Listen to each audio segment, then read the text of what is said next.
रहेगा। पक करके जैसे आम होता है ना, तो इसको कुछ दिनों तक संभाल करके रखने के लिए क्या करना है? बोले किम औषधम, कोई औषधि है जो थोड़े दिनों तक टिका रहे एक रूप में? बोले कृष्ण रसायनम प्यो, भगवान श्री कृष्ण के चरणार बिंदों का आश्रय ले लो, बस वही एक रसायन है। कृष्ण नामामृत का पान करते रहिए, कृष्ण का संग प्राप्त कर लीजिए, फिर यह टिका रहेगा, बहुत दिनों तक टिका रहेगा। तो परमात्मा से मांगना है तो क्या मांगो? बस एक ही चीज मांगो, देना है तो दीजिए जन्म जन्म का साथ, देना है तो दीजिए जन्म जन्म का साथ। जय हो।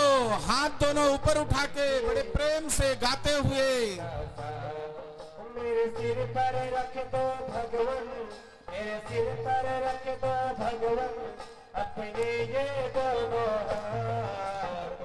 देना है तो दीजिए जन्म जन्म का साथ।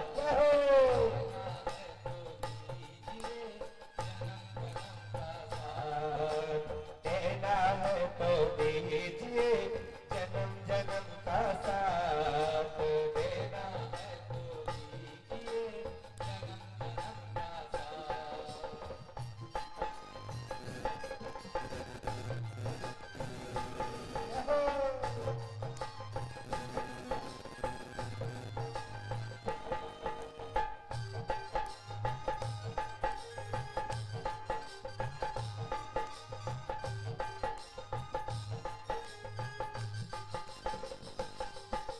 सुना है हमने शरणागत को अपने गले लगाते हो। सुना है हमने शरणागत को अपने गले लगाते हो। ऐसा हमने क्या मांगा जो देने में घबराते हो। ऐसा हमने क्या मांगा जो देने में शर्माते हो। चाहे जैसा रख गिरधारी, जैसा रख गिरधारी, बस होती रहे मुलाकात। देना है तो दीजिए जन्म जन्म का साथ। देना है तो दीजिए जन्म जन्म का साथ। मेरे सिर पर रख दो भगवान, मेरे सिर पर रख दो भगवान, अपने ये दोनों हाथ। देना है तो दीजिए जन्म जन्म का साथ। देना है तो दीजिए जन्म जन्म का साथ। श्री राधे।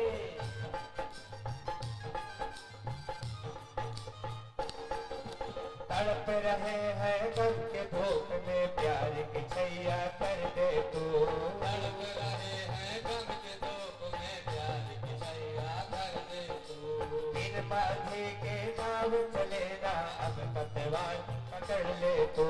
बिन माझी के नाव चले ना, अब पतवार पकड़ ले तू। अब आन मिला बनवारी, अब आन मिला बनवारी, बस हो गया इतिहास। देना है तो दीजिए जन्म जन्म का साथ। देना है तो दीजिए जन्म जन्म का साथ। मेरे सिर पर रख दो भगवान, सिर पर रख दो भगवान, अपने ये दोनों हाथ। देना है तो दीजिए जन्म जन्म का साथ। देना है तो दीजिए जन्म जन्म का साथ। देना है तो दीजिए जन्म जन्म का साथ। देना है तो दीजिए जन्म जन्म का साथ।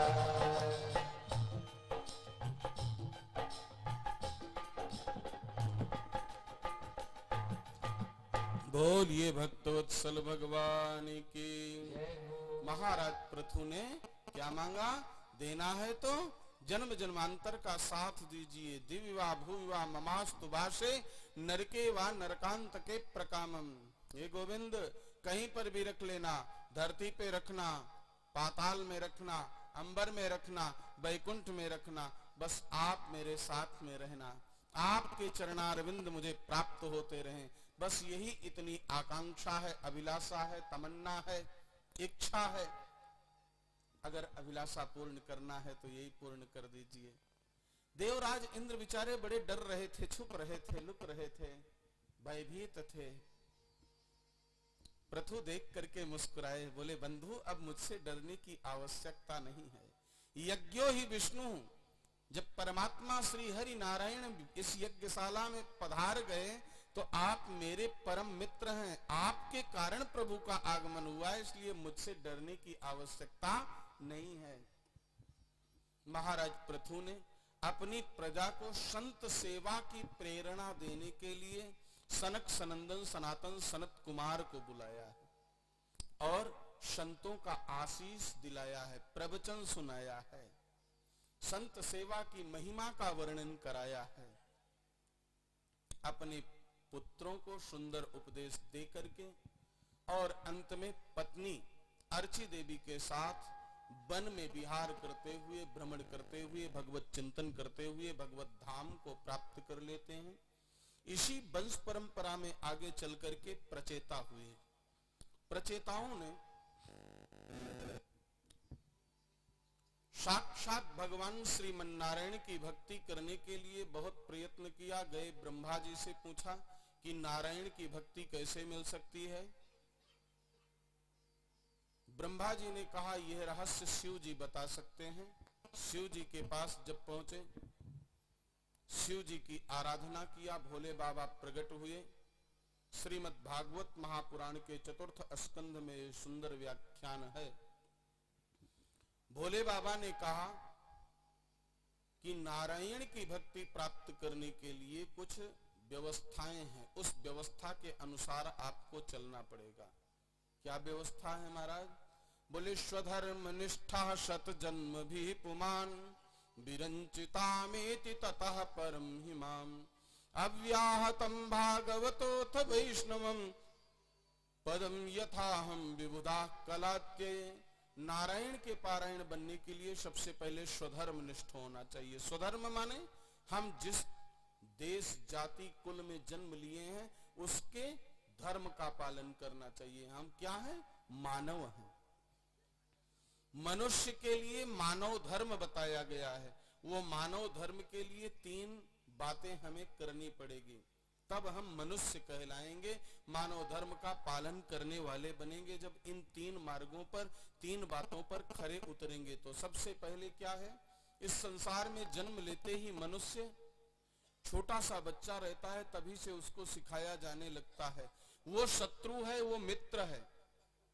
खोजता फिरता है कौन मेरा शत्रु, कौन मेरा मित्र। लेकिन हमारी स्थिति किस प्रकार से है?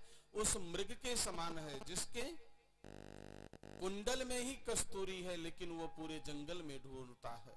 कस्तूरी कुंडल बसे मृग ढूंढे बनमाहि। उसी प्रकार से हमारे हृदय में हमारा शत्रु सबसे बड़ा बैठा हुआ है। उस शत्रु को तो हम जीत नहीं पाते हैं और संसारी शत्रु को जीतने के लिए निकल पड़ते हैं, जीवन खपा देते हैं। सबसे बड़ा शत्रु हमारा कौन सा है? कि भूतले केवलम नाम एकम मनु मानवानां महावैरी दुर्निग्रहम। भूतले केवलम नाम एकम मनु मानवानां महावैरी दुर्निग्रहम। जैन वीरेण एतन्मनो निर्जितम वैरिणस्तेन अन्ये जितावानवा। इस धरती पर मनुष्य का सबसे बड़ा शत्रु उसका मन है। जिसने मन रूपी शत्रु पर विजय प्राप्त कर लिया वो मनुष्य कहलाने का अधिकारी है। वो संसार के शत्रुओं के ऊपर विजय प्राप्त किया अथवा नहीं किया वो अजात शत्रु हो जाता है। हम कह तो लेते हैं मन के हारे हार, मन के जीते जीत, लेकिन इस मन पर काबू पाना बड़ा कठिन है। मन रूपी शत्रु पर विजय प्राप्त करो तब मनुष्य कहलाने के 1/3 अधिकारी बनोगे। फिर दूसरा क्या बताया गया? कि दीनहीना अनाथा अशक्ता जना। दीनहीना अनाथा अशक्ता जना। जे पिपासा क्षुधा व्याधि भी पीड़िता अन्न पान औषधि तर्पिता ते यदि यज्ञ दानादयोनुष्ठितावानवा। दीनहीन अनाथ असक्त प्राणी को अन्न के द्वारा, वस्त्र के द्वारा, जल के द्वारा, औषधि के द्वारा तृप्त कर दो। आपने यज्ञ अनुष्ठान, पूजा पाठ, माला जाप किया न किया, आप मनुष्य कहलाने के 2/3 अधिकारी हो गए। परमात्मा स्वयं कहते हैं, मुझको प्रसन्न करने के लिए आपको क्या करना है? पूजा पाठ करने में मन नहीं लगता है, माला जाप नहीं करना चाहते हो तो जीव मात्र के प्रति करुणा, दया, मैत्री और सम भाव रख लो, बस मैं प्रसन्न हो जाऊंगा। ये 4 चीजें, जीव मात्र के प्रति करुणा, दया, मैत्री और सम भाव, इससे प्रभु प्रसन्न होते हैं।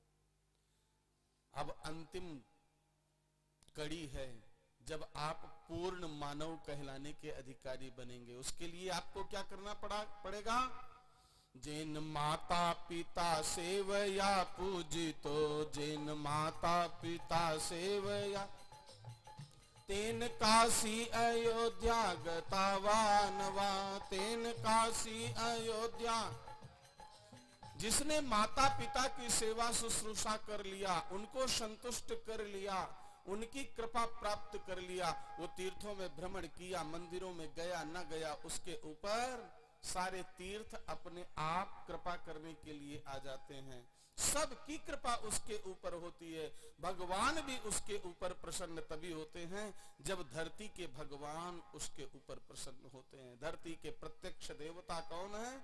माता पिता और गुरु। इन 3 के उपकार से हम अपने को कभी भी इनके ऋण को चुका ही नहीं सकते हैं। माता पिता और गुरु, इनकी सेवा शुश्रूषा कर लिया तो हम अपने जीवन को धन्य कर लिए। इस कलिकाल में भगवान उस भक्त के दर्शन करने के लिए आते हैं और प्रतीक्षा करते हैं उसकी कि वो हमसे बात कर ले, मिल ले 2 बार, 2 घड़ी। दक्षिण भारत में एक स्थान है जिसका नाम है पंढरपुर। इसी कलिकाल में पंढरपुर में पुंडरीक नाम का एक भक्त था। माता पिता गलित कुष्ठ से पीड़ित थे। उनकी सेवा शुश्रूषा करने में इतना निमग्न हुआ कि भगवान श्रीमन नारायण उसके दर्शनों के लिए आए। विट्ठल देव भगवान आकर के दरवाजे पर खड़े हैं। अपरिचित व्यक्ति को अपना परिचय देना पड़ता है ना। अगर परमात्मा हमारे सामने आकर के खड़े हो जाएं तो हम कहां पहचान पाएंगे। भगवान सहजता में, सरलता में मिलते हैं, कर्तव्य निष्ठ को प्राप्त होते हैं। वो सहज भक्त अपने माता पिता को ही भगवान का स्वरूप मान करके पूजा सेवा कर रहा था। प्रभु प्रकट हुए, आवाज लगाए, आ जाओ पुंडरीक, मैं तुमसे मिलने आया हूं। आप हैं कौन? आपका परिचय क्या है? बोले, मैं जगत का पालनहार जगदीश्वर हूं, नारायण हूं, विट्ठल देव हूं। बोले, क्षमा कीजिएगा प्रभु, अभी मेरे पास समय नहीं है। मैं अपने माता पिता की पहले सेवा करके तब आपके पास मिलने आ सकता हूं। भगवान ने कहा, तो मैं क्या करूं तब तक? बोले, प्रतीक्षा कीजिए, अगर मिलने की इच्छा है तो, अन्यथा जाइए। यू कैन गो, आप जा सकते हो। भगवान ने कहा, प्रतीक्षा कहां करूं, कोई स्थान तो बताओ। एक पत्थर लुढ़का दिया अंदर से, बोले इसी पे खड़े हो जाओ। आज भी विट्ठल देव यूं हाथ किए हुए और अपने भक्त से मिलने की प्रतीक्षा कर रहे हैं। वो मूर्तिमान होकर के विराजमान हैं। पंढरीपुर में विट्ठल देव की परिक्रमा होती है। विट्ठल विट्ठल विट्ठला, विट्ठल विट्ठल विट्ठला, विट्ठल विट्ठल विट्ठला, विट्ठल विट्ठल विट्ठला। पांडुरंग पंढरीनाथ, पांडुरंग पंढरीनाथ, विट्ठल विट्ठल विट्ठला, विट्ठल विट्ठल विट्ठला, विट्ठल विट्ठल विट्ठला, विट्ठल विट्ठल विट्ठला। विट्ठल देव आज भी अपने भक्त के आगमन की प्रतीक्षा कर रहे हैं। इस कलिकाल में ही नहीं, अनंत काल से प्रत्यक्ष यदि देव का दर्शन करना है तो माता पिता का दर्शन करो। वो इस दुनिया में है नहीं है, अगर आप अनुभव करते हो तो प्रत्येक क्षण उनका आशीष प्राप्त होगा। हमारे बसंत लाल जी गोयल कहते हैं इस बात को।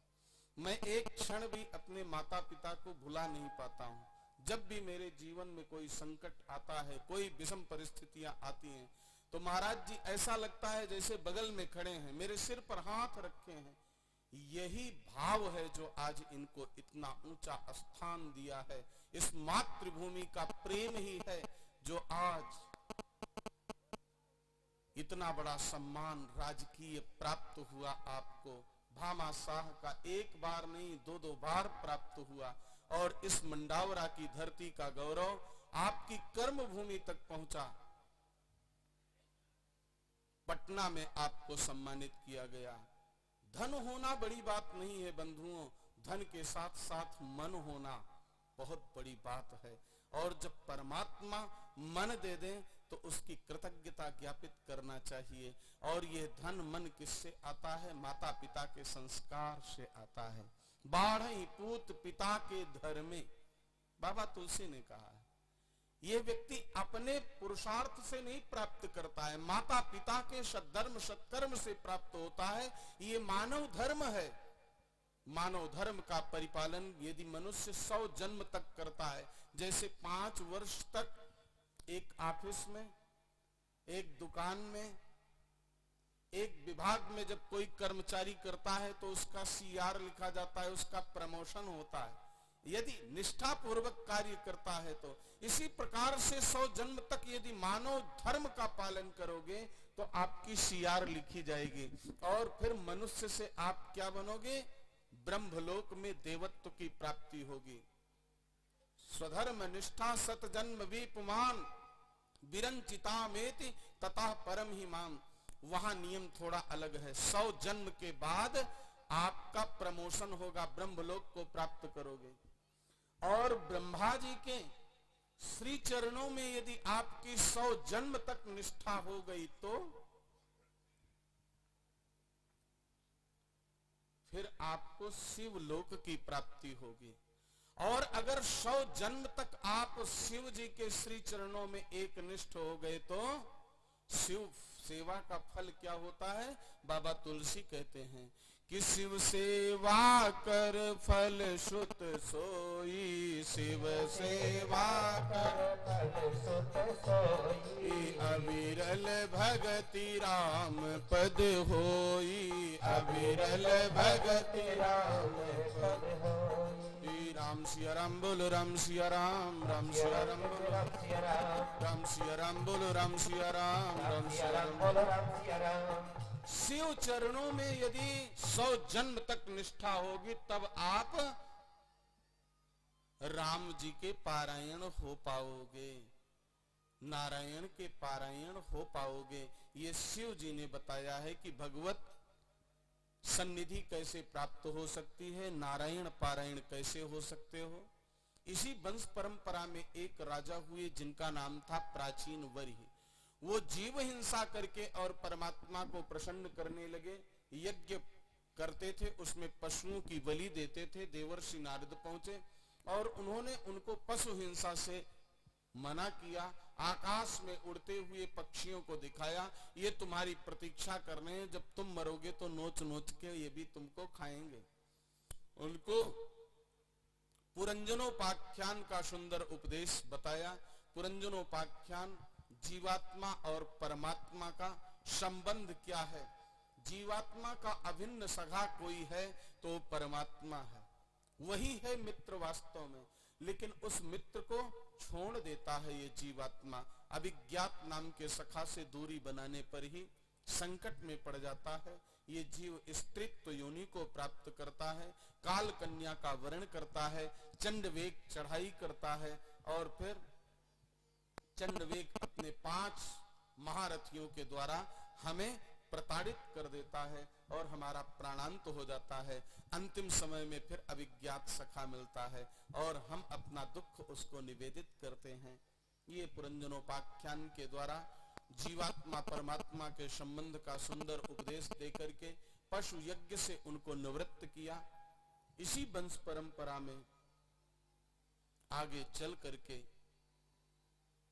सुखदेव महर्षि से राजेंद्र परीक्षित ने पूछा कि भगवान, स्वयंभू मनु के दूसरे पुत्र और थे जिनका नाम था प्रियव्रत। महाराज प्रियव्रत ने पहले सन्यास ग्रहण किया था, फिर उसके बाद गृहस्थाश्रम को स्वीकार किया। ये कथा कैसे है? जब वो एकांत में निवास कर रहे थे तो जगत पिता ब्रह्मा ने सृष्टि विस्तार के लिए उनको जाकर के प्रेरणा दिया कि वने पे दोषाः प्रभवन्ति रागिणाम। यदि आपके मन में राग है तो वन में भी वैराग्य नहीं आएगा, और यदि मन में वैराग्य है तो घर में रह करके भी वैराग्य आ सकता है। इसलिए आप चलिए गृहस्थाश्रम को स्वीकार कीजिए। महाराज प्रियव्रत स्वयंभू मनु के दूसरे पुत्र ने गृहस्थाश्रम को स्वीकार किया और वैवाहिक बंधन में बंध करके इतने तपस्वी थे कि एक दिन भगवान सूर्य से उनका थोड़ा झगड़ा हो गया, वाद विवाद हो गया, और सूर्य जी को एक चुनौती दे दिया भगवान भुवन भास्कर सूर्य को। बोले चलो तुम जहां तक चलते हो, हम इस धरती पर तुम्हारे पीछे चलेंगे, अंधेरा नहीं होने देंगे। उन्हीं के रथ के पहिए के निशान से सागर बन गए, ऐसी कथा आती है। उन्हीं के वंश परंपरा में महाराज नाभि हुए। नाभि के बहुत काल तक संतान नहीं हुई, तब उन्होंने अपने आचार्य के द्वारा यज्ञ करवाया। मेरु देवी पत्नी से सुंदर संतान को प्राप्त किया, जिस संतान का नाम हुआ ऋषभदेव। ऋषभदेव जी भगवान नारायण के 24 अवतारों में परमहंसावतार हैं, और जैन मतावलंबी उनको 24 तीर्थंकरों में अपना प्रथम तीर्थंकर मानते हैं। ऋषभदेव जी की तपस्या, उनकी ख्याति से देवराज इंद्र चिढ़ गए, और ईर्षा के कारण उनके राज्य में बहुत काल तक जब वर्षा नहीं कराई तो अपने तपोबल से वर्षा करने वाले मेघों को विवश कर दिया। सुवृष्टि हुई, चारों तरफ धन धान्य से प्रजा परिपूर्ण हुई। उनके तपोबल के प्रभाव को देख करके देवराज इंद्र नतमस्तक हो गए और अपनी कन्या जयंत की बहन जयंती का विवाह ऋषभ देव जी से किया। धन्य है इस धरती का महामानव जिसने देव कन्या का वर्ण किया है। महाराज ऋषभ देव ने जयंती देवी से 100 पुत्रों को जन्म दिया। 100 पुत्रों में सबसे बड़े पुत्र जो थे उनका नाम क्या था? भरत। पहले इस धरती का नाम, इस क्षेत्र का नाम अजनाभ खंड था। ब्रह्मा की नाभि यहीं पर, नाभि कमल से ब्रह्मा की उत्पत्ति यहीं पर हुई थी, इसलिए इसका नाम अजनाभ खंड था। और भरत जी के जन्म के बाद उनके पुरुषार्थ पराक्रम के कारण इसका नाम भरत खंड पड़ गया। संकल्प बोलते समय ब्राह्मण बोलते हैं भारत वर्षे भरत खंडे। भारत वर्ष नाम कब पड़ा? जब दुष्यंत के प्रतापी पुत्र भरत हुए। तो 100 पुत्रों में ज्येष्ठ पुत्र भरत हुए, और उनसे जो छोटे 9 थे वो 9 योगेश्वर कहलाए। अखंड ब्रह्मचर्य का व्रत पालन किया। उनकी कथा श्रीमद् भागवत महापुराण के 10 स्कंध में आती है। 9 योगेश्वरों का संवाद होता है। शेष जो 90 भाई थे वो बड़े भाई के अनुवर्ती हुए। बाद में उनके राजा बनने के बाद राज्य काज में सहयोग प्रदान किया। ऋषभ देव जी अपने पुत्रों को बैठा करके सुंदर उपदेश देते हैं। पिता वो है जो अपने संतति को परम पिता के मार्ग पर लगा दे। बैठा करके अपने पुत्रों को कितना सुंदर उपदेश देते हैं कि नायम देहो देह भाजाम्र लोके कष्टान कर्मान अर्हते विद्भुजाम। ये तपो दिव्यम पुत्र कायेन सत्वम शुद्धि दस्मात् ब्रह्म सौख्यम त्वनंतम। हे पिताजी, ये देव दुर्लभ मानव शरीर हमें भोग भोगने के लिए नहीं प्राप्त हुआ है। जो हम भोजन करते हैं, शयन करते हैं, संतान उत्पत्ति करते हैं, घर मकान दुकान बनाते हैं, ये तो 84 लाख योनियों में कीट पतंग भृंग सब बना लेते हैं। हम कृपा करके परम पिता को प्राप्त करो, इसी के लिए मानव तन प्राप्त हुआ है। हे पुत्रों, मैं आपको यह बात क्यों कह रहा हूं? मैं अपने पितृ धर्म का पालन कर रहा हूं। शास्त्र कहता है कि गुरुर न शस्यात् स्वजनो न शास्यात्, पिता न शस्यात् जननी न शास्यात्, दैवं न तत्स्यान्न पतिश्च सस्यात्, न मोचयेद्यः समुपेत्य मृत्युम। वो गुरु नहीं है जो परम पिता के श्री चरणों में प्रीति ना लगा दे। वो पिता नहीं है जो परम पिता से मिलने की प्रेरणा न दे। वो माता नहीं है जो परम पिता के श्री चरणों में स्नेह ना लगा दे। वो स्वजन नहीं है, वो पति नहीं है जो जीवन मृत्यु से मोक्ष प्रदान करने वाले माधव के श्री चरणों में हमारा मन न लगा दे।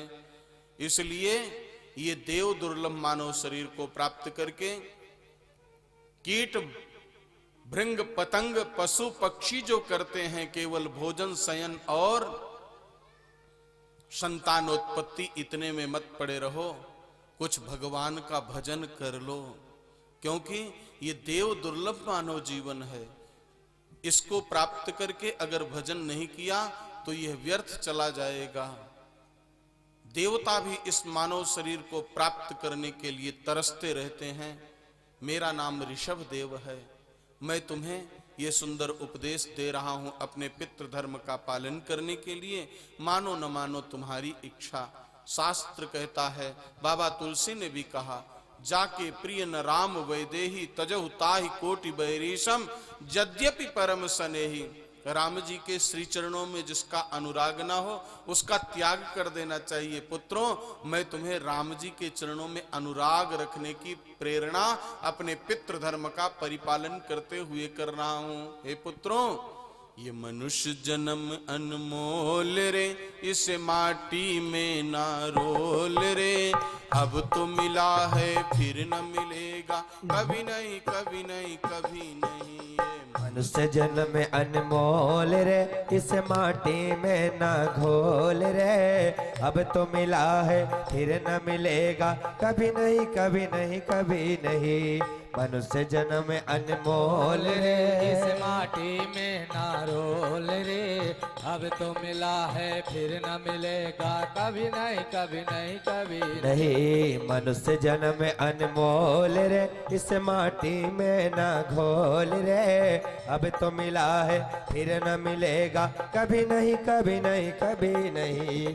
मनुष्य जन्म अनमोल रे, इस माटी में ना रोल रे। अब तो मिला है फिर न मिलेगा, कभी नहीं कभी नहीं कभी नहीं। तू सत्संग में जाया कर, तू सत्संग में जाया कर। गीत प्रभु का गाया कर, गीत प्रभु का गाया कर। रोज सवेरे उठकर बंदे प्रभु का ध्यान लगाया कर। रोज सवेरे उठकर बंदे प्रभु का ध्यान लगाया कर। नहीं लगता कुछ मोल रे, इस माटी में ना घोल रे। नहीं लगता कुछ मोल रे, इस माटी में ना रोल रे। अब तो मिला है फिर न मिलेगा, कभी नहीं कभी नहीं कभी नहीं। अब तो मिला है फिर न मिलेगा, कभी नहीं कभी नहीं कभी नहीं। मनुष्य जन्म अनमोल रे, इस माटी में ना घोल रे। अब तो मिला है फिर न मिलेगा, कभी नहीं कभी नहीं कभी नहीं। मनुष्य जन्म अनमोल रे, इस माटी में ना रोल रे।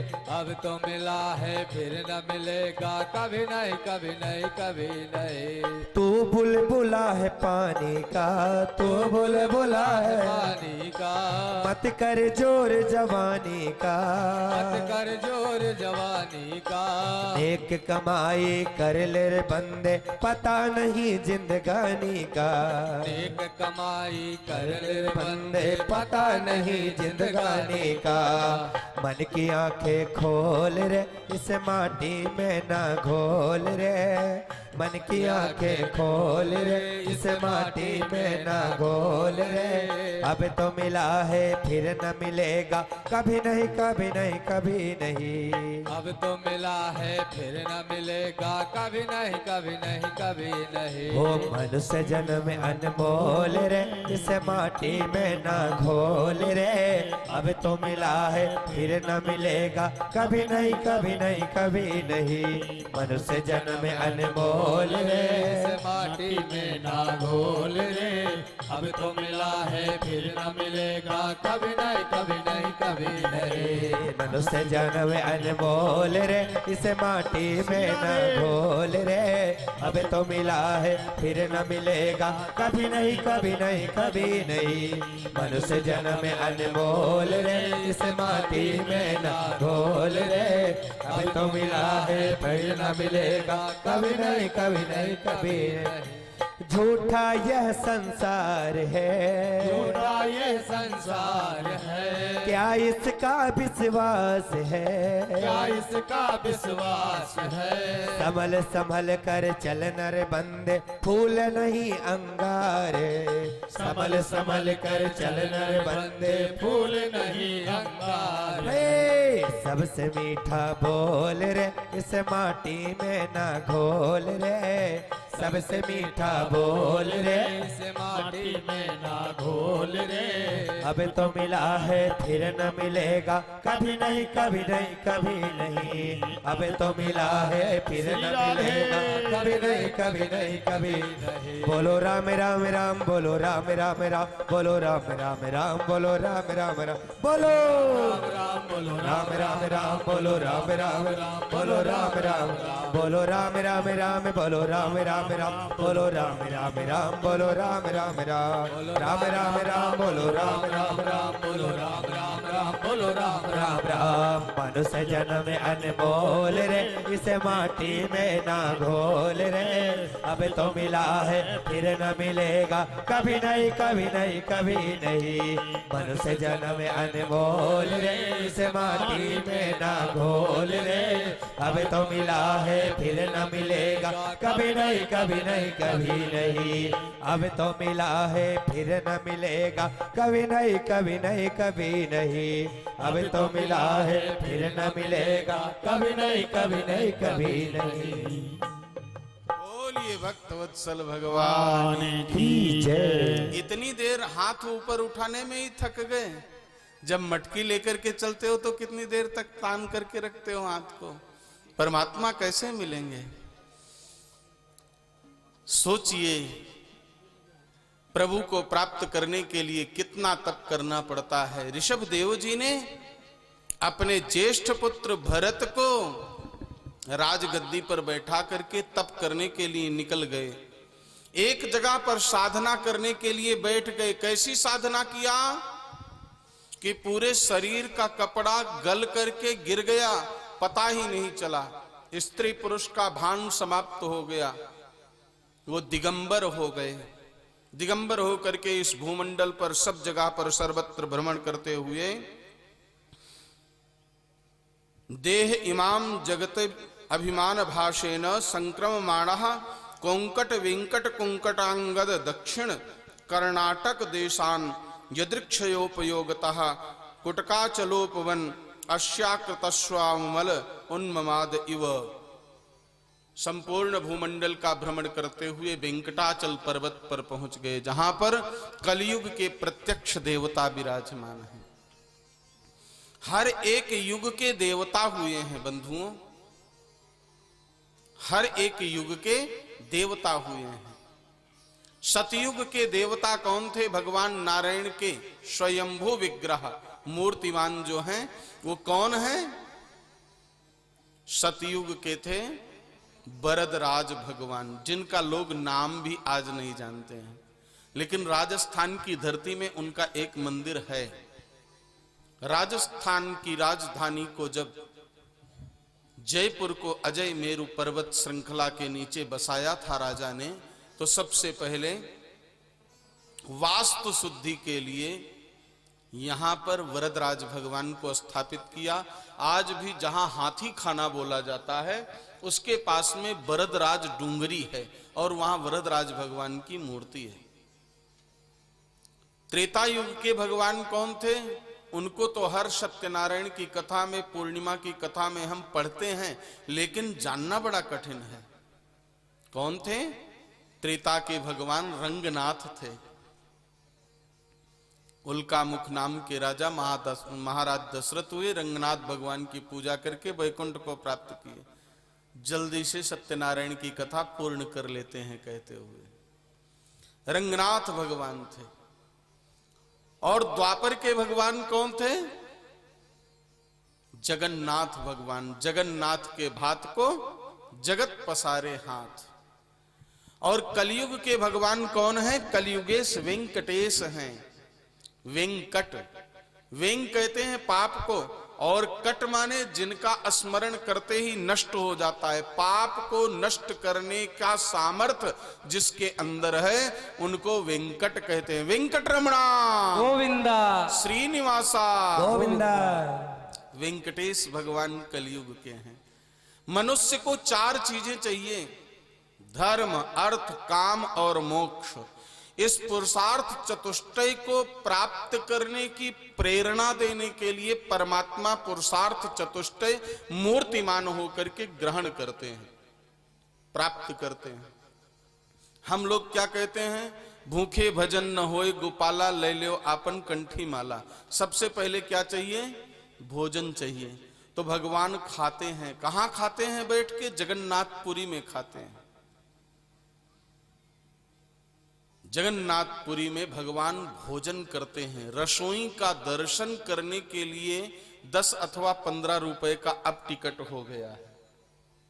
जितना बड़ा मंडावरा गांव है ना, जो परिक्रमा किए थे आप शोभा यात्रा के समय, इतनी बड़ी रसोई है, शायद इससे भी बड़ी होगी। आज भी विज्ञान के लिए चुनौती है कि घड़े के ऊपर घड़ा, घड़े के ऊपर घड़ा, और सबसे ऊपर के घड़े का चावल कैसे पक जाता है पहले। कई वहां की विचित्र स्थितियां हैं। उस पर न जाकर के बस इतना ही समझ लें कि भगवान वहां पर भोजन करते हैं। भोजन करने के बाद तो भजन करोगे ना, तो भगवान भजन कहां करते हैं? बद्रीनाथ में। भजन एकांत में करना चाहिए, संकीर्तन समूह में करना चाहिए। भगवान एकांत में भजन करते हैं। लक्ष्मी जी को भी परिक्रमा में कर दिया, ले ही नहीं गए। लेकिन पत्नी वो है जो पतन से बचावे, जो रक्षा करे। वहां पर भगवती लक्ष्मी बैर के वृक्ष के रूप में भगवान को शीत से बचाई, बर्फ से बचाई। वहां पर भगवान अपने नाम के आगे माता जी का नाम नहीं जोड़ना चाहते थे। सब जगह पर तो नाम आगे है, सीताराम जी, रुक्मिणी वल्लभ लाल, गौरी शंकर, लेकिन वहां नाम नहीं देना चाहते थे माता जी का। लेकिन माता जी ने अपने बुद्धि कौशल से, सेवा के प्रभाव से नाम प्राप्त कर लिया। नर नारायण के रूप में प्रसिद्धि चाहते थे प्रभु। जब सेवा किया 6 महीने तक, शीत से बर्फ से बचाया, प्रभु उठे, ये वृक्ष कहां से आया, किसने मेरी सेवा किया? तो भगवती अनपायनी लक्ष्मी हाथ जोड़ करके खड़ी हो गई, आपकी दासी ने ही वृक्ष का रूप धारण किया। तो क्या चाहती हो देवी? बोले जिस स्वरूप से मैंने आपकी सेवा किया है वही स्वरूप अपने नाम के आगे जोड़ दीजिए। तो नारायण के आगे क्या जुड़ गया? बद्री। बोलिए बद्री नारायण भगवान की जय हो। भगवान वहां भजन करते हैं। भोजन हो गया, भजन हो गया। इस शरीर को, मशीन को कुछ विश्राम भी चाहिए ना, तो शयन करते हैं। परमात्मा कहां शयन करते हैं? रंगनाथ भगवान के रूप में कावेरी में, कावेरी के मध्य में, उत्तर कावेरी, दक्षिण कावेरी, वहां पर भगवान यूं सोए हुए हैं शेष सैया पर। लक्ष्मी जी चरण दबा रही हैं। रम्या रम्माणाय रंग राजाय मंगलम। लेकिन इस भोजन, भजन और शयन की व्यवस्था किससे होती है? धन से होती है। बिना धन के कुछ भी नहीं है। टका धर्मो टका कर्मो टका ही परमं तप, जस्य गेहे टका नास्ति हा टका टक टकाए थे। आज गोयल परिवार के ऊपर लक्ष्मी जी की कृपा न होती तो ये भागवत का आयोजन कैसे कहां से होता। हर एक कार्य में तो चाहिए। भगवान कमाते हैं, कहते हैं बैठो मत कमाओ। कहां पर कमाते हैं? वेंकटाचल पर्वत पर विराजमान करके। कलयुग अर्थ प्रधान युग है, यहां सारे रिश्ते धन से हैं। अगर आपके ऊपर माता लक्ष्मी की कृपा बनी हुई है तो जीजा जी के जीजा जी, जीजा जी के जीजा जी, जीजा जी के जीजा जी भी कहेंगे हमारे खासम खास हैं। साले के साला, साले के साला भी खासम खास बन के आएगा। लेकिन अगर नहीं है लक्ष्मी की कृपा तो जो खासम खास रिश्ता है वो भी दूरी बना लेगा। बहुत होते हैं रिश्ते पैसे, जब पास होते हैं टूट जाते हैं गरीबी में, जो कि रिश्ते खास होते हैं। रहीम कवि ने बड़ा सुंदर उदाहरण दिया कि रहीमन पैसा पास में तब लग ताको यार, पैसा ना रहा न पास यार मुख से नहीं बोले। जब तक आपकी जेब में है रुपया बहुत सारे मित्र बन जाएंगे, और नहीं है तो कोई मित्रता आपसे नहीं रखेगा, सब दूरी बना लेंगे। भगवान वेंकट पर्वत पर, वेंकटाचल पर्वत पर वेंकटेश भगवान बैठ करके कमाते हैं। जब तक हम सो के उठते हैं ना आंख मूंद करके मींजते हुए, तब तक ठाकुर जी करोड़ों रुपए कमा लेते हैं। आजकल तो ऑनलाइन सारी व्यवस्था हो गई है। प्रतिदिन का चढ़ावा बताया जाता है, आज 3 करोड़, आज 5 करोड़, आज इतना सोना, इतना चांदी। विश्व का कोई भी धर्मावलंबी ऐसा नहीं है जो उनको न मानता हो, कोई न जानता हो। मेरे गुरुदेव जगत गुरु रामानुजाचार्य स्वामी कौशलेंद्र प्रपन्नाचार्य फलाहारी जी महाराज सन 1996 में दर्शन करने के लिए गए। यह दास भी 3 वर्ष में एक बार उनके दर्शन जाने के लिए प्रतिज्ञा करने के लिए प्रतिज्ञाबद्ध है, और जाता है जैसे जैसे समय मिलता है। तो हमारे गुरुजी जा करके और एक ही बात ठाकुर जी से सीधे फेस टू फेस कहते हैं, प्रभु एक बार दर्शन करने आपका मैं आ गया, अब आपको दर्शन देने के लिए आना पड़ेगा। और अलवर की धरती पर राजस्थान में प्रसिद्ध आपके वेंकटेश भगवान का मंदिर निर्मित हुआ है। वह मंदिर जहां पर बना है, जहां ठाकुर जी विराजमान हुए हैं, उसी स्थल पर बैठ करके विश्व प्रसिद्ध 108 दिवसीय भागवत की कथा कलिकाल में हुई है, जो इतिहास में स्वर्णाक्षर में लिखा गया है। संत समाज भी कहते हैं इतने दिनों तक भागवत जी का प्रवचन, ये तो असंभव कर दिया महाराज जी आपने। और उस स्वर्णिम इतिहास में आपके मंडावरा गांव का नाम भी अजर अमर हो गया, क्योंकि उसके मुख्य यजमान बनने का सौभाग्य सीता देवी बसंत लाल जी गोयल को प्राप्त हुआ। जहां भगवान विराजमान है उसी स्थल पे महाराज जी ने बैठ करके प्रवचन किया। और 24 फरवरी 2016 को ठाकुर जी उस स्थान पर विराजमान हुए। भगवत विग्रह वहीं से बन करके आया है। व्यक्ति सद्धर्म सत्कर्म में कब प्रेरित हो सकता है, कब लग सकता है, जब परिवारी जनों का साथ हो। इनका पुण्य प्रताप ही है कि परिवार और पुत्र बहुएं इनको इतनी अच्छी मिली हुई हैं। जब बात चली, कोई बात एक बार हमने अरविंद जी से कहा कि पिताजी ऐसा कह रहे थे, तो अरविंद जी के मुंह से निकला, महाराज जी पिताजी को आपसे कहने की कहां जरूरत पड़ गई। पिताजी कहेंगे नहीं, पिताजी आदेश देंगे। हम उनके आदेश की प्रतीक्षा करते हैं, हम उनको कहने के लिए नहीं। यही सौभाग्य है जीवन का सबसे बड़ा। आजकल संतान, हम प्रभु कृपा से, गुरु कृपा से जगह जगह कथा भागवत में जाते रहते हैं। ऐसे ऐसे घरों को देखा है। अभी नासिक में 108 ब्राह्मणों के द्वारा श्रीमद् भागवत जी का पारायण किया गया। वहीं पर हमारे महाराज श्री को महामंडलेश्वर की पदवी प्रदान की गई थी। आपके इस धरती को यह अवसर मिला कि संत समाज का सर्वोच्च पद महामंडलेश्वर हमारे महाराज जी को, जनार्दन दास जी महाराज को बनाया गया। इनका भी हमारे महाराज जी से बहुत स्नेह है। भरे साधु समाज में हमारे गुरु भले हैं गुरु गद्दी के, लेकिन आध्यात्मिक गुरु मैं फलाहारी महाराज को मानता हूं, और केवल कहना नहीं, हृदय से महाराज जी को आप मानते हैं।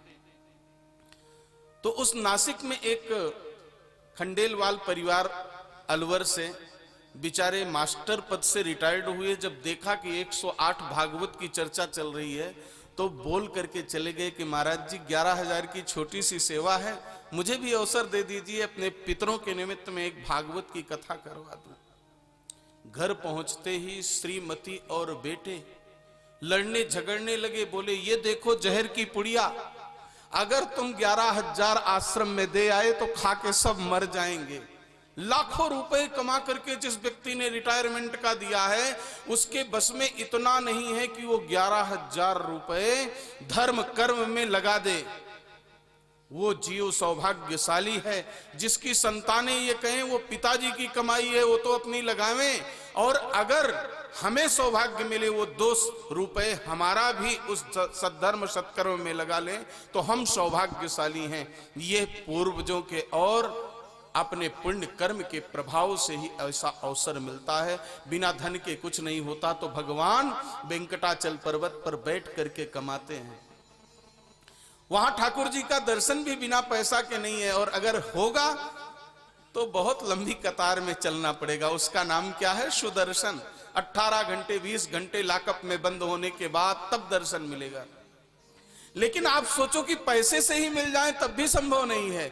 एक दर्शन है जिसका 1 लाख रुपए का टिकट है, उसको क्या बोलते हैं?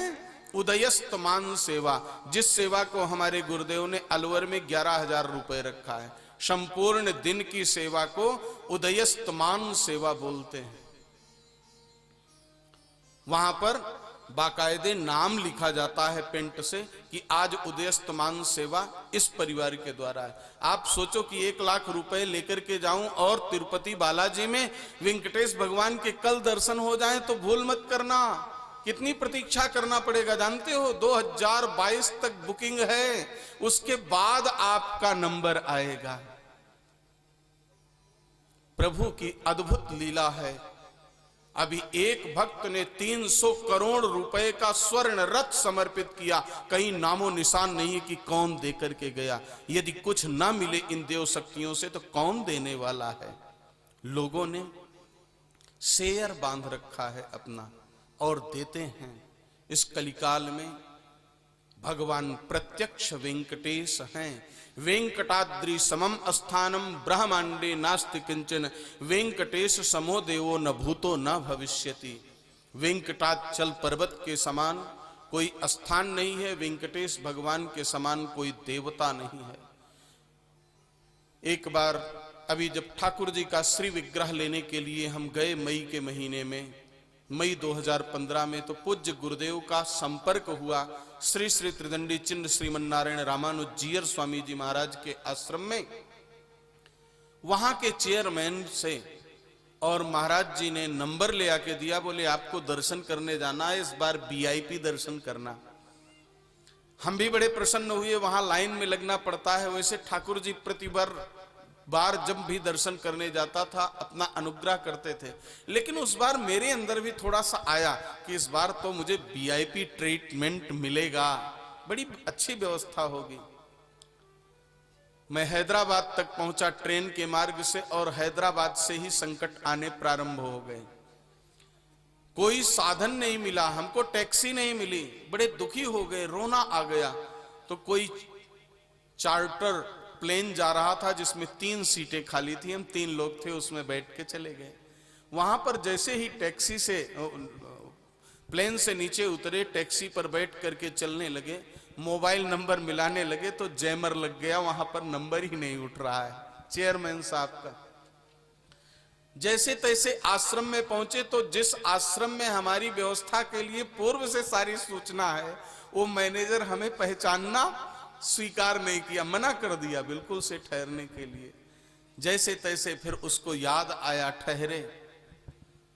अब दर्शन के लिए जब गए तो पता चला कि अगले 3 दिनों तक दर्शन नहीं हो सकता है। बहुत दुखी हुए मन में, और 10 बार गए थे, घूमते हुए हमने सोचा कि चलो अब भगवान को केवल केस दे देते हैं। वहां पर बाल देने का बड़ा महत्व है। बाल क्यों दिया जाता है? मनुष्य का सबसे प्रिय क्या है? जिसकी रख रखाव वो स्वयं कर सकता है, और तो सब डॉक्टर करेंगे। हाथ पैर टूट जाए, पेट गड़बड़ हो जाए, दांत टूट जाए तो बिना डॉक्टर के नहीं हो सकता, लेकिन शरीर में बाल ही एक ऐसा है जिसकी रख रखाव मनुष्य स्वयं कर सकता है। तो सबसे प्रिय जिसको हम रख रखाव करते रहते हैं वो प्रभु को समर्पित करें। और दूसरी बात क्या है? परमात्मा के पास पुण्यात्मा बन के जाना चाहिए। तो गांव घर में क्या कहते हैं? उसका पाप उसके सिर चढ़ करके बोल रहा है, अर्थात पाप हमारे सिर पर रहता है। तो यानि कानि च पापानि ब्रह्म हत्या समानि च ते तिष्ठन्ति केशान्ते तस्मात् केशम विवर्जय। इसलिए परमात्मा के श्री चरणों में नमन करने के पूर्व केश समर्पित करके तब हम जाएं दर्शन करने के लिए। ये भाव होता है बाल समर्पित करने का। तो ऐसी प्रभु ने मति मेरी फेरी कि जाना था बाल देने के लिए और भगवान के गेट के सामने खड़े हो गए जहां से अंदर घुसते हैं, और उस रक्षक से पूछ रहे हैं कि ये बताइए कि बाल कहां दिया जाएगा। तो उसने हाथ पकड़ करके बड़े जोर से खींचा। वहां अपनी भाषा को समझने वाले मिल जाए बड़ा कठिन मामला है। दैव योग से वो कोई मध्य प्रदेश का था पुलिस वाला, बड़े जोर से हाथ खींचा और अपशब्द कहा। तो साथ वाले बड़े वो हो गए, हमारे महाराज जी को ऐसे शब्द बोल दिया। हमने कहा चुप रहो, शांत रहो, कुछ प्रभु की अद्भुत अलौकिक कृपा होने वाली है। 2 मिनट बाद वही बेचारा रोने लगा फूट फूट के, महाराज जी आप जैसे साधु संतों का मैंने अपमान किया, क्या करूं? इतना पब्लिक से दुखी हो जाते हैं हम लोग कि हमें कुछ भी पता नहीं रहता है। सवेरे से शाम तक की ड्यूटी में लाखों लोग निकलते हैं, आप कहां से आए हैं? यही बड़ी प्रसन्नता का विषय हुआ कि हिंदी बोलने वाला कोई तो मिला। उसको सारी स्थितियां बताया। बोले चेयरमैन साहब तो अंदर हैं, क्या आप पहचान लोगे उनको? आपको पहचान लेंगे परिचय बताने में? हमने कहा बिल्कुल। जैसे ही चेयरमैन साहब निकले, हम जानते थे वो हिंदी तो समझेंगे नहीं, तो हमने कहा excuse me, I am coming from Alwar Rajasthan. बोले आप हिंदी में बोलिए स्वामी, हम समझता है। हमने हिंदी में बोलना प्रारंभ किया। प्रभु का अनुग्रह बता रहा हूं आपको कि उन्होंने अपने स्पेशल कर्मचारी को साथ में लगाया और घंटों मंदिर में दर्शन करके प्रभु के सामने आधा घंटे बैठने का सुअवसर प्राप्त हुआ। आंखों में आंसू भर गया कि प्रभु कितनी कृपा करते हैं जब जीव को स्वीकार करते हैं। वहां दर्शन करने जाओ तो टकटकी लगा के देखते रहना, नहीं तो सोने चांदी की दीवारें और छत को देखते ही निकल जाएंगे ठाकुर जी। पूछोगे कहां गए भगवान? धक्का देते रहते हैं लोग। क्या बोलते हैं? जरगुंडी जरगुंडी जरगुंडी। जरगुंडी का मतलब क्या होता है? जल्दी हटो जल्दी हटो जल्दी हटो। तो तिरुपति के दर्शन करने के लिए बालाजी के एक भक्त पहुंचा है और प्रभु के चरणों में निवेदन कर रहा है कि बड़ी दूर से चल के आया हूं गोविंद, एक बार दर्शन तो दे दो। ये हमको जरगुंडी जरगुंडी कह करके दूर भगा रहे हैं। हम तो तेरी शरण में आए श्री बालाजी गोविंदा, लाज बचा लो आज हमारी वेंकट रमण गोविंदा। हम तो तेरी शरण में आए श्री बालाजी गोविंदा, लाज बचा लो आज हमारी वेंकट रमणा गोविंदा। हम तो तेरी शरण में आए श्री बालाजी गोविंदा, लाज बचा लो आज हमारी वेंकट रमणा गोविंदा। हम तो तेरी शरण में आए श्री बालाजी गोविंदा, लाज बचा लो आज हमारी वेंकट रमणा गोविंदा। दूर देश से चलकर भगवान तिरुपति हम आए हैं, दूर देश से चलकर भगवान तिरुपति हम आए हैं। श्री चरणों में अर्पण करने प्रेम भेंट हम लाए हैं, श्री चरणों में अर्पण करने प्रेम भेंट हम लाए हैं। हमको अपनी शरण में ले लो, हमको अपनी शरण में ले लो। श्री बालाजी गोविंदा, लाज बचा लो आज हमारी वेंकट रमणा गोविंदा। लाज बचा लो आज हमारी वेंकट रमणा गोविंदा। गोविंद रे गोविंद रे गोविंद वेंकटरमण गोविंद गोविंद रे गोविंद रे गोविंद वेंकटरमण गोविंद सब सुख करना गोविंद सब सुख करना गोविंद मंगल करना गोविंद मंगल करना गोविंद मंगल करना गोविंद मंगल करना गोविंद लाज बचा लो आज हमारी वेंकटरमण गोविंदा लाज बचा लो आज हमारी वेंकटरमण गोविंद हम तो तेरी शरण में आए श्री बालाजी गोविंदा लाज बचा लो आज हमारी वेंकटरमण गोविंदा हम तो तेरी शरण में आए श्री बालाजी गोविंदा लाज बचा लो आज हमारी वेंकटरमण गोविंदा गोविंद राज के दर्शन करके तिरुमलई हम आए हैं राज के दर्शन करके तिरुमलई हम आए हैं वेद शास्त्र की महिमा सुनकर पुष्करणी में नहाए हैं वेद शास्त्र की महिमा सुनकर पुष्करणी में नहाए हैं प्रभु जी की रे करी अर्चना प्रभु जी की रे करी अर्चना तेरे खातिर गोविंदा लाज बचा लो आज हमारी वेंकटरमण गोविंदा लाज बचा लो आज हमारी वेंकटरमण गोविंदा गोविंद रे गोविंद रे गोविंदा गोविंद रे गोविंद रे गोविंदा वेंकटरमण गोविंदा वेंकटरमण गोविंदा श्रीनिवास गोविंदा श्रीनिवास गोविंदा मंगल करना गोविंदा मंगल करना गोविंदा लाज बचा लो आज हमारी वेंकटरमण गोविंदा लाज बचा लो आज हमारी वेंकटरमण गोविंदा हमें तो तेरी शरण में आए श्री बालाजी गोविंदा हमें तो तेरी शरण में आए श्री बालाजी गोविंदा लाज बचा लो आज हमारी वेंकटरमण गोविंदा लाज बचा लो आज हमारी वेंकटरमण गोविंदा लाज बचा लो आज हमारी वेंकटरमण गोविंदा लाज बचा लो आज हमारी वेंकटरमण गोविंदा बोलिए गोविंदराज भगवान की जय हो। लक्ष्मी वेंकटेश भगवान की जय हो। कलयुग के प्रत्यक्ष देवता हैं, आज भी दुनिया नतमस्तक है उनके चरणों में। विश्व का सबसे ज्यादा धार्मिक स्थल पर यदि कहीं चढ़ावा आता है तो तिरुपति बालाजी में आता है। हूबहू मूर्ति आपके अलवर जिले में पधारी है, आकर के अलवर में दर्शन करो। वेंकटेश बालाजी दिव्य धाम स्थापित है, भगवान वहां पर कमाते हैं, आपको बता रहा था। उसी स्थल पर परम भागवत ऋषभ देव जी भगवान के अंशावतार अपने देह का त्याग करते हैं, योग मार्ग का आश्रय लेकर के, अपने मुख में पत्थर रख करके और अनशन व्रत लिया, जिसको आज जैन मतावलंबी क्या कहते हैं, संथारा व्रत, और परमात्मा को प्राप्त हो गए। पिताजी के महाप्रयाण के बाद भरत जी ने राज्य शासन करते हुए विश्वरूप की पुत्री पंचजनी से विवाह करके अनेक पुत्रों को जन्म दिया और प्रजा का पालन पुत्रवत करते हुए पिता के ही मार्ग का अनुसरण करके अपने पुत्र को, ज्येष्ठ पुत्र को राज्य शासन दे करके और स्वयं तप करने के लिए चले गए नेपाल राज्य में, जहां पर पुलाह ऋषि ने तप किया था।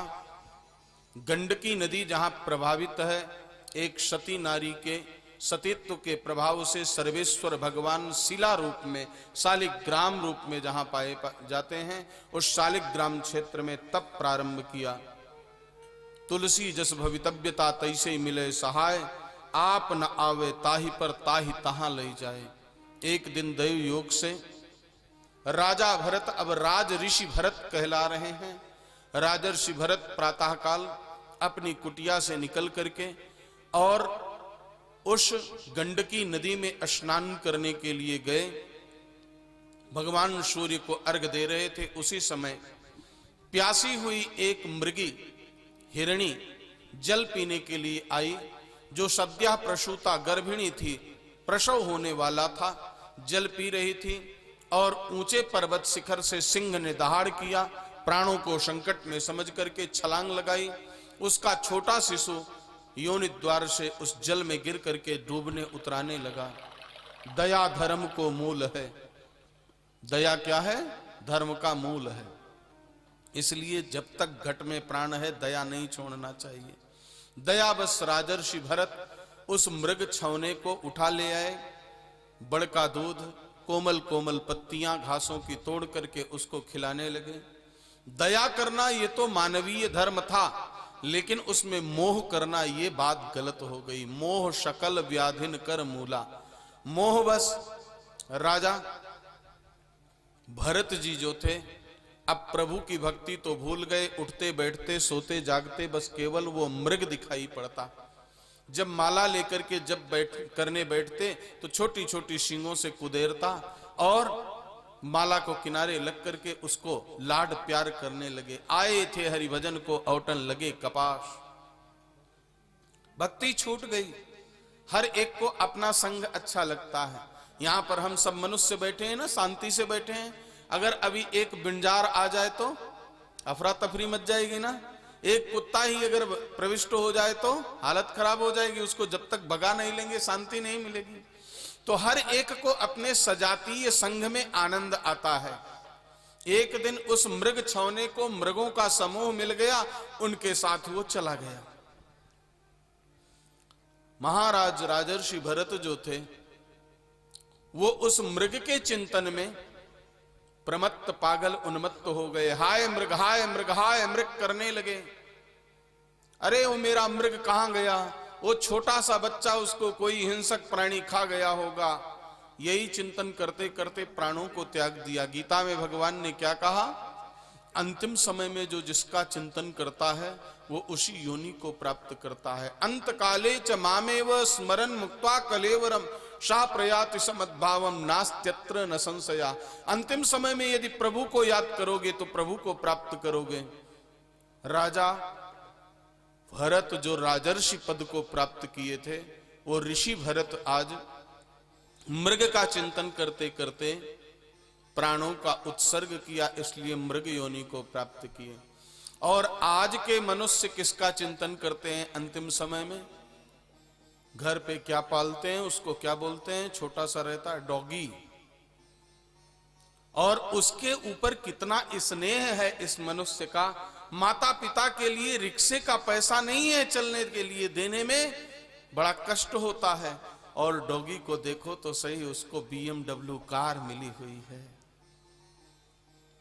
माता पिता को कभी वो हाथ से स्पर्श करना गुनाह समझते हैं, और वो डॉगी उनकी गोद में घूमता है। उसका भी तो कोई पूर्व जन्म का पुण्य होगा, उससे हमें ईर्ष्या नहीं करनी चाहिए। लेकिन क्या करें? लेकिन हर एक जीव की मर्यादा है, उसको मर्यादा में रखो तभी अच्छा है। कुत्ते की निंदा नहीं की गई है। कुत्ता जैसा स्वामी भक्त कोई हो ही नहीं सकता है, लेकिन उसकी मर्यादा केवल दरवाजे तक है, रसोई तक प्रवेश नहीं कराना चाहिए। जिस रसोई में कुत्ता प्रविष्ट हो गया, उस रसोई का भोग भगवान स्वीकार नहीं करते हैं। हर एक की मर्यादा है। उस मृग छौना का चिंतन करते करते मृग योनि को प्राप्त